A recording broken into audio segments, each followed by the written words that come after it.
नमस्कार दोस्तों, स्वागत है आप सबका हमारे YouTube चैनल J2 एजुकेशन पर। यहाँ आपको मिलेगी daily interesting videos, education, history, GK and knowledge और बहुत कुछ जो आपको स्मार्ट बनाएगा। अगर आप सीखना चाहते हो कुछ नया और अपना नॉलेज लेवल बढ़ाना चाहते हो तो अभी चैनल को सब्सक्राइब करो और बेल आइकन दबाना मत भूलना।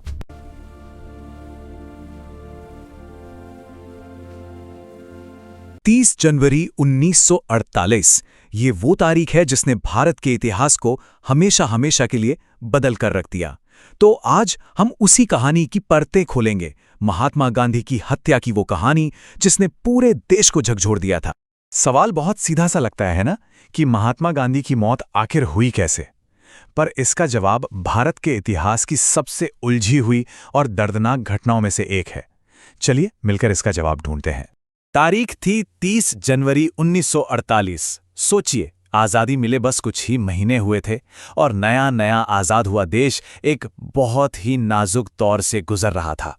और जगह थी नई दिल्ली का बिरला हाउस। आज हम इसे गांधी स्मृति के नाम से जानते हैं। ये वही जगह थी जहां गांधी जी अपनी जिंदगी के आखिरी दिन गुजार रहे थे। और तरीका? 3 गोलियां। जी हां, सिर्फ 3 गोलियों ने उस आवाज को हमेशा के लिए खामोश कर दिया जिसने करोड़ों लोगों को आज़ादी का सपना देखने और उसे सच करने की हिम्मत दी थी। ठीक है, तो इस पूरी घटना को ठीक से समझने के लिए हम इसे कुछ हिस्सों में देखेंगे। सबसे पहले बात करेंगे उस शाम की और उन 3 गोलियों की। फिर हम उस माहौल और विवाद को समझेंगे जो इस हत्या की वजह बना। इसके बाद 30 जनवरी के उस दिन की पूरी टाइमलाइन देखेंगे, जानेंगे कि हत्या के बाद क्या क्या हुआ और आखिर में गांधी जी की विरासत और राजघाट पर भी एक नजर डालेंगे। तो चलिए शुरू करते हैं पहले हिस्से से। एक शाम, 3 गोलियां। ये वो पल था जब मानो वक्त थम सा गया था। वक्त था शाम के करीब 5:17 का। गांधी जी रोज की तरह अपनी प्रार्थना सभा के लिए जा रहे थे। तभी नाथूराम गोडसे नाम का एक शख्स भीड़ से आगे आया और उसने उन पर हमला कर दिया। लेकिन सबसे बड़ा सवाल तो यही है कि आखिर ऐसा हुआ क्यों? कोई किसी की जान क्यों लेगा? इस हत्या के पीछे की वजह जानने के लिए हमें उस समय के विभाजन और उससे जुड़े विवादों को समझना होगा। देखिए, 1947 में भारत आज़ाद तो हुआ, लेकिन साथ में विभाजन का दर्द भी लाया। देश भर में हिंदू मुस्लिम दंगे भड़के हुए थे, माहौल में बहुत ज्यादा तनाव था और गांधी जी अपनी पूरी ताकत से इस हिंसा को रोकने में लगे हुए थे। और इसी तनावपूर्ण माहौल के बीच एक और मुद्दा था जिसने आग में घी डालने का काम किया, और वो था 55 करोड़ रुपए का मुद्दा। ये वो रकम थी जो भारत सरकार को विभाजन के समझौतों के तहत पाकिस्तान को देनी थी। और यहीं पे 2 अलग अलग विचारधाराओं का टकराव साफ नजर आता है। एक तरफ गांधी जी थे जो देश में शांति कायम करने के लिए अनशन कर रहे थे। उनका मानना था कि भारत को अपना वादा निभाना चाहिए और पाकिस्तान को 55 करोड़ रुपए दे देने चाहिए।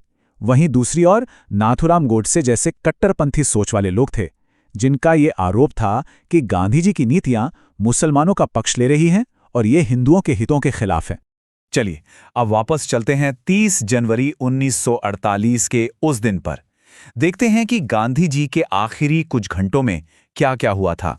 उस दिन दोपहर तक सब कुछ सामान्य ही लग रहा था। गांधी जी ने अपना दिन बिरला हाउस में ही बिताया। शाम को जैसे ही वो अपनी प्रार्थना सभा के लिए निकले, ठीक 5:17 पर गोडसे भीड़ से उनकी तरफ बढ़ा और बिल्कुल पास से एक के बाद एक 3 गोलियां चला दी। गोली लगते ही गांधी जी जमीन पर गिर गए। ऐसा कहा जाता है और कई लोगों का मानना है कि उनके मुंह से जो आखिरी शब्द निकले वो थे, हे राम। ये 2 शब्द उनके पूरे जीवन के शांति और क्षमा के दर्शन का प्रतीक बन गए। गांधी जी की हत्या की खबर से पूरा देश सदमे में था, लेकिन सवाल यह है कि इसके बाद क्या हुआ? हत्यारे का क्या अंजाम हुआ? न्याय की प्रक्रिया कैसे आगे बढ़ी? चलिए देखते हैं। नाथूराम गोडसे को तो मौके पर ही पकड़ लिया गया था। उस पर मुकदमा चलाया गया और महात्मा गांधी की हत्या का दोषी पाए जाने पर उसे मौत की सजा सुनाई गई। 15 नवंबर 1949 को उसे फांसी दे दी गई। इस हत्या ने सिर्फ एक इंसान की जान नहीं ली थी, बल्कि एक नए नए आज़ाद हुए देश से उसके राष्ट्रपिता को छीन लिया था। आइए उनकी विरासत और उस जगह को याद करते हैं जो आज भी उनकी याद दिलाती है। उनकी आखिरी यात्रा में लाखों लोग शामिल हुए थे। वो सिर्फ एक अंतिम संस्कार नहीं था, बल्कि एक पूरे देश का अपने नेता को दिया गया एक भावुक अलविदा था। पूरा भारत उस दिन शोक में डूबा हुआ था। दिल्ली में यमुना नदी के किनारे उसी जगह पर जहां उनका दाह संस्कार किया गया था, वहां एक स्मारक बनाया गया, जिसे राजघाट नाम दिया गया। आज भी राजघाट एक पवित्र जगह है जहां देश और दुनिया भर से लोग उन्हें श्रद्धांजलि देने आते हैं। तो ये पूरी कहानी हमें एक बहुत बड़े सवाल के सामने लाकर खड़ा कर देती है कि कैसे एक व्यक्ति की हत्या पूरे इतिहास का रुख मोड़ सकती है।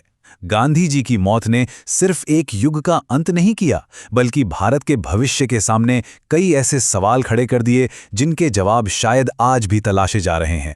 अगर आप सीखना चाहते हो कुछ नया और अपना नॉलेज लेवल बढ़ाना चाहते हो तो अभी चैनल को सब्सक्राइब करो और बेल आइकन दबाना मत भूलना। मिलते हैं नेक्स्ट वीडियो में, तब तक सीखते रहिए और आगे बढ़ते रहिए।